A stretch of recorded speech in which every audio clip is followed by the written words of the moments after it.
Qu'est-ce que le foot peut être cruel parfois? Cruel pour ces pauvres Croates qui ont osé y croire quasiment jusqu'à la dernière minute.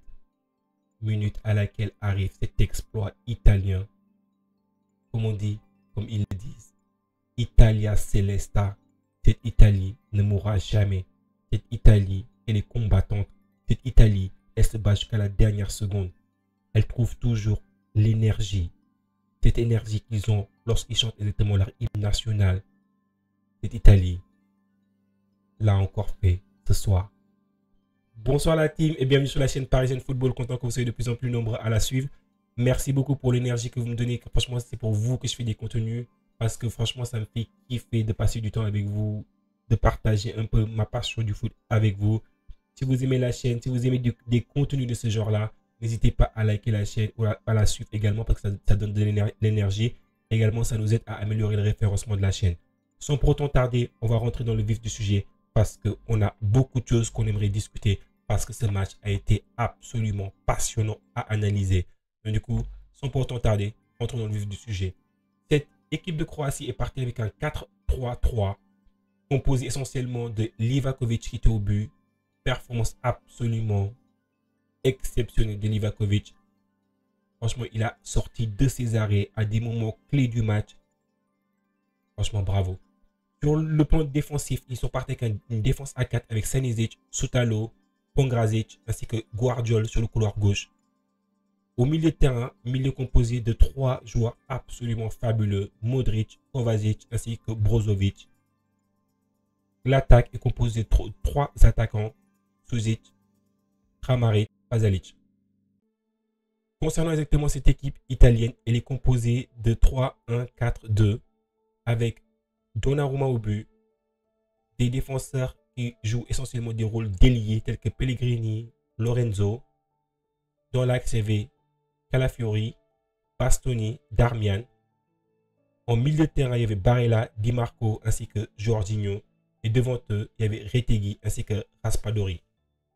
Quand on regarde un peu le match, le début du match est absolument passionnant à suivre avec cette opportunité dès le début du match quasiment de la Croatie avec Suzic qui met une frappe absolument magnifique arrêtée sur sa ligne par Donnarumma. Franchement, quand on parle de Donnarumma, sur sa ligne, c'est quand même un gardien qui est très très difficile à battre. Malgré que j'aime bien le critiquer, ou je le critique très souvent du côté du Paris Saint-Germain pour ce qu'il fait, notamment sur les balles aériennes, notamment exactement sur les corners. Il a énormément de difficultés, mais il n'empêche que sur sa ligne, c'est quand même un gardien impressionnant. Donc du coup, Donnarumma sort cette frappe qui part magnifiquement dans la lucarne. Et après, arrivent les opportunités pour l'Italie avec cette tête il me semble, de Retegui qui est sauvé par Livakovic parce que franchement, cette tête, moi je la voyais au fond. Mais Livakovic sort un arrêt absolument exceptionnel. Donc du coup, là, on a un duel de gardien à gardien de Livakovic contre Donnarumma. C'était un duel qui était impressionnant à voir, notamment dans ce début de match. Après, l'intensité baisse dans ce match-là. On ne voit pas énormément de choses se passer. Et franchement, l'Italie recule. C'est comme si l'Italie disait, bah, écoutez, nous ce soir, un match nul, nous ça nous va très bien, on repart avec un match nul. Et vous savez que généralement, les défenses italiennes sont très très difficiles à pénétrer. C'est ça que fait l'Italie généralement. L'Italie, elle défend parfaitement bien avec des défenseurs très très expérimentés. La Croatie insiste, mais n'y arrive pas, malheureusement.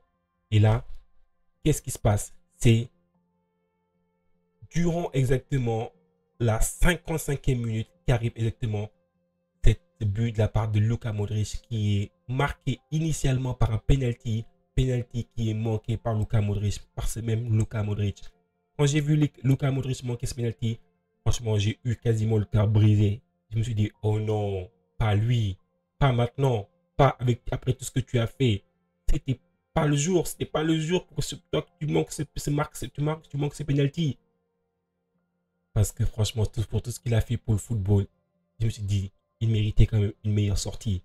Et là, la justice a frappé 55e minute, pardon.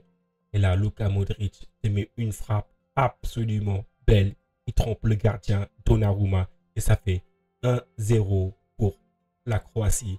Et là, le peuple croate jubile, heureux. Et franchement, à ce moment-là, on se dit que c'était mérité parce que tellement que l'Italie ne montrait pas grand-chose.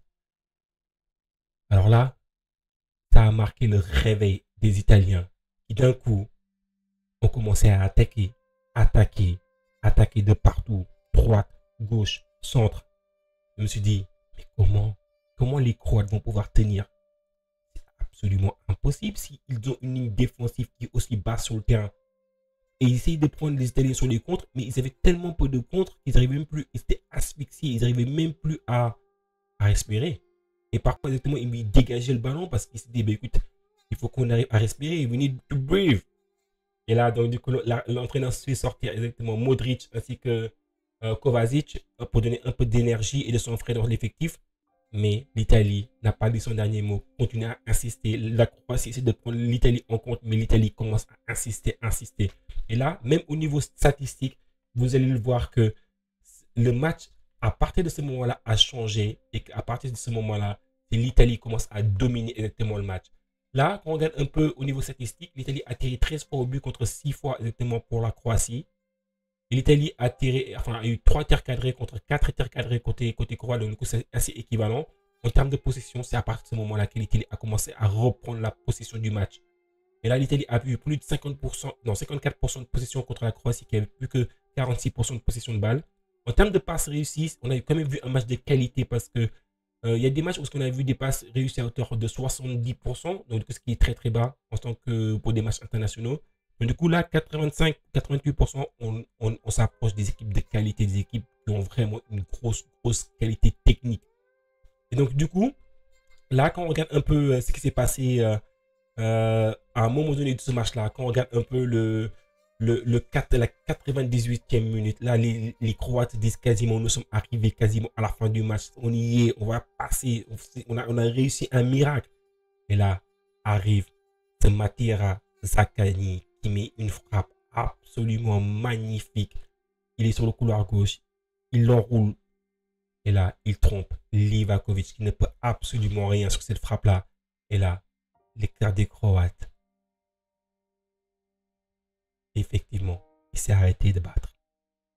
Et là, la joie du peuple italien est absolument indescriptible. Franchement, comme j'ai dit initialement, qu'est-ce que le foot peut être cruel et qu'est-ce que le foot peut être magnifique pour les uns et cruel pour les autres. Et là, quand on regarde un peu le classement de la poule, l'Espagne qui a enchaîné une 3e victoire ce soir, termine pour l'instant termine maintenant premier de la poule. 2e, l'Italie, grâce à sa victoire, termine avec 4 points. L'Espagne termine avec 9 points. La Croatie n'a plus que ses yeux pour pleurer. Arrive 3e pour l'instant avec 2 points. Et l'Albanie, qui a été dominée aujourd'hui, arrive avec 1 point. Avec 2 points, ça va être très très compliqué pour la Croatie de passer. Mais pour l'instant encore, les autres matchs des autres poules n'ont pas encore été joués. Mais ça va être compliqué quand même pour la Croatie. En tout cas, la famille, quel match on a eu droit ce soir. Moi qui ne m'attendais pas à grand chose, franchement, j'étais agréablement surpris par ce match.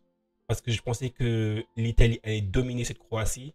Au vu des 2 premiers matchs de la Croatie, même si les 2 premiers matchs exactement de l'Italie n'ont pas été convaincants, mais ils ont été un peu plus convaincants que les Croates. Mais là, franchement, bravo l'Italie et les Croates. Courage.